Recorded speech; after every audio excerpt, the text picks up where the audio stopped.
guys, it's Jessie here from Tonkadale, and today we're doing another installment of our Meet the Makers series. I am here with James, Conservation Specialist at Twin Cities Seed Company, and they are the originators of these amazing seed blends. James, tell us a little bit about what we have going on here. Yeah, so these B-Lawn seed mixes, they were the topic of my graduate student research at the University of Minnesota, where I actually worked on the original B-Lawn seed mix that we're showing off right here. And what was really exciting is they combined the low input nature of a low input grass, meaning that you don't have to mow it as much, you don't have to water as much, you don't have to fertilize it as much, but they also incorporate low growing flowers. And what was exciting for me as an entomologist is we saw more than 60 bee species on that original B-Lawn mix. So another side of that is folks really expressed a demand for a native version, kind of following this idea that native insects love native plants. So recently we just developed this native B-Lawn mix. It uses all native wildflowers. They all bloom at 6 inches or so in height and lower. And we're just really excited to put something out there that can support our native pollinators, our native insects, while also keeping that low input nature of a low input lawn. So tell me, what kind of area does the 1 pound mix cover? So all of the mixtures we've got here, they cover 200 square feet per pound. Okay. So those 1 pounders cover 200 square feet, the 5 pound bags cover 1,000 square feet. That's bees.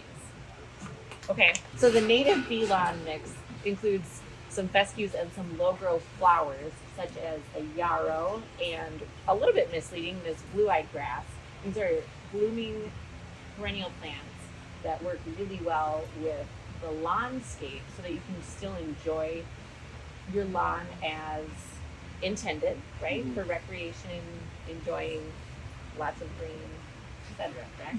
Yeah, where the idea was to kind of find the middle ground between what humans need in the landscape and what pollinators need in the landscape, where you can still have all the traditional recreation associated with the home lawn, while still putting out some food for pollinators, where all 3 of those flowers included in the mix, so the self-heal, the blue-eyed grass, and the yarrow, are all pollinator favorites. The blue-eyed grass is even a favorite of birds, songbirds, in terms of using the seed. Oh, that's awesome. So when you're hanging out in this lawn, is it just like buzzing with energy?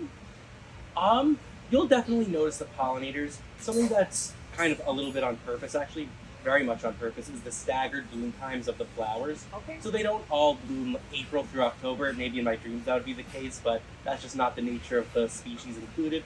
Where you have some early season bloomers, the blue-eyed grass blooms earlier in the season. The clover has a pretty long bloom time, kind of May through September, I would say. Okay. And the yarrow, a little later in the season.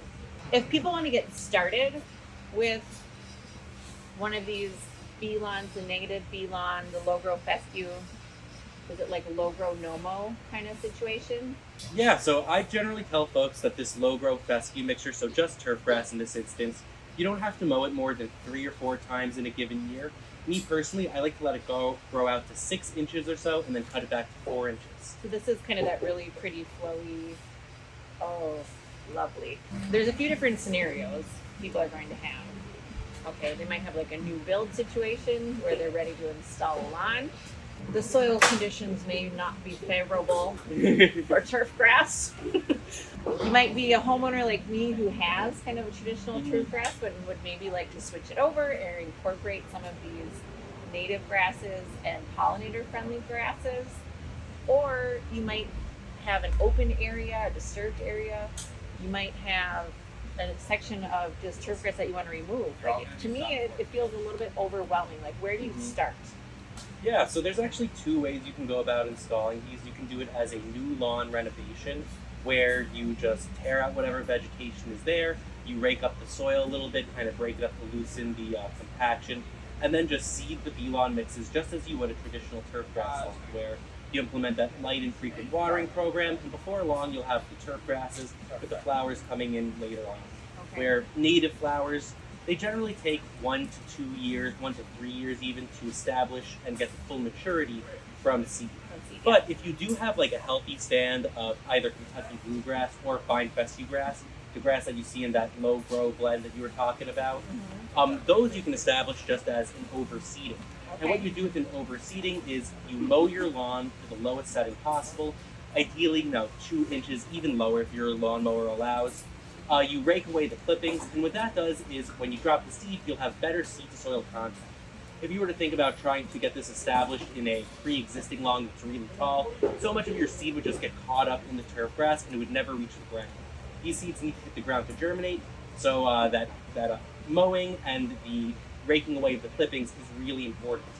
Also, we do workshops with the Blue Thumb Partnership that are all about how to install a bee lawn. So if you want to do that, check out one of our Blue Thumb workshops.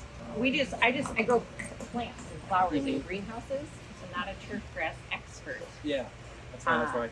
But I love learning about this. I think this is something that our customers are going to love and enjoy and really have fun learning with us. And it's a great product, and it's locally made. Yeah. My thought has always been it's all about finding the right planting for the right place. Where if there are areas of your yard that you don't use, go ahead and turn those into a pollinator prairie or a garden or trees and shrubs. But for those areas where you do still want to use them, have some recreation, we think this is a really great solution for both the human needs and the pollinators. Do bee lawns compete well with weed seeds? Stuff creeping Charlie, dandelions, thistles. Yeah, so I would say it varies from weed species to weed species, where a dandelion, at least before it goes to seed, it's not quite as aggressive as something like the creeping Charlie, which can really grow and spread. Where if you have a heavy infestation of creeping Charlie, the seeds included in this mix are very unlikely to outcompete the creeping Charlie. But if you have something like a dandelion, what I personally do, since I know there's a lot of debate and maybe disagreement over what to do with dandelions, is I like to let them flower. They provide some good early season food for our pollinators. But before they go to seed, you can snip the heads, where you get the benefit of the bloom, but they won't spread as aggressively through your yard, and probably more importantly, your neighbor's yard. Or you can just pick them and on your neighbor's yard. No, don't do that. Yeah, as long as if you want to get some good neighbor fights going. Don't do that. What kind of water inputs are required compared to our traditional turf grass yards? That is a fantastic question. So once these are established, so you get through the installation phase, you've got a mature bee lawn established, they actually require much less water than that of a traditional home lawn. Okay. I would say most folks probably water their lawns once every 7 to 10 days without a natural rain event.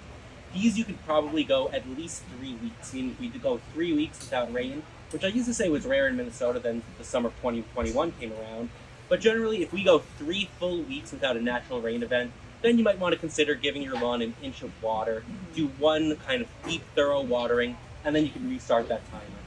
Okay, so do these seed mixes go dormant in the summer and turn brown, or do they continue to kind of flourish and give you that green grass color all summer long? Oh, in the summer, yeah. In the summer, they'll stay nice and green. They might become a little bit drought stressed if we get a summer like last, but all of the species included have much deeper root systems than that of Kentucky bluegrass, so it takes much less water to keep them, green and beautiful.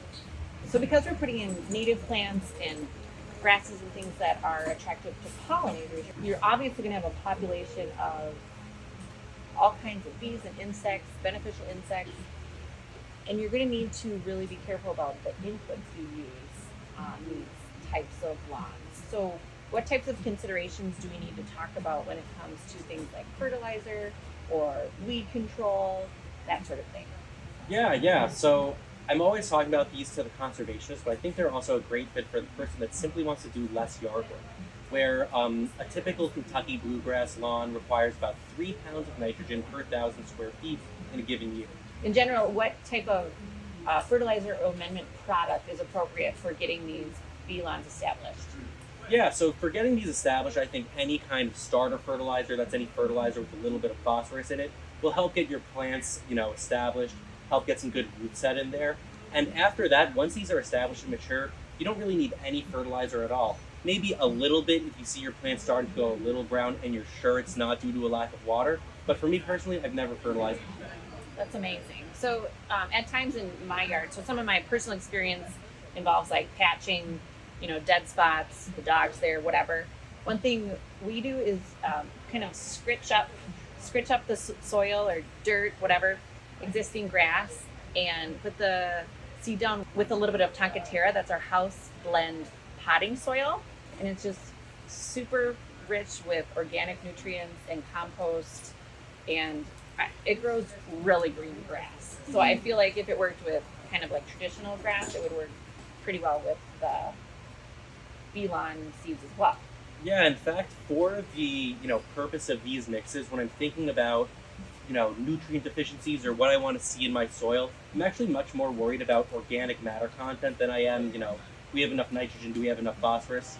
Like, first of all, we're in Minnesota, we've got really fertile soils. There's a reason this became ag country for the most part. Okay. But organic matter, that tends to vary quite a bit more, especially in urban and suburban lots where who knows what kind of soil was brought in there. Where I've always thought that a soil test was the best $20 you could spend in the world of gardening. And if you do have a soil that maybe is heavily compacted or lacking in organic matter, then the Tonka Terra potting soil would definitely be a good fix there. Where if you have low organic matter, you want to get some food in there for the microorganisms, then that will definitely help get your grass started. Where I feel like when I was a student, I feel like we learned that vegetation was the basis of our food webs. But now we're really learning more and more that it all starts in the soil. Yeah, there's all kinds of stuff happening down there. Mm-hmm. They even say mycorrhizae, mycelium. I don't know. This is just all around a really great look for lawns. Thank you, James, so much for being here. We are excited to have your product in store, and I hear there's congratulations in order. Twin Cities Seed Company is turning 30 this year. That's right. It's the 30th year anniversary for Twin Cities Seed. And we're excited to partner with Tonkadale and get these B-lawns out into the world. We think they're a really sustainable solution for the future of turf grass. That's amazing. Thanks for watching, and we'll see you at Tonkadale.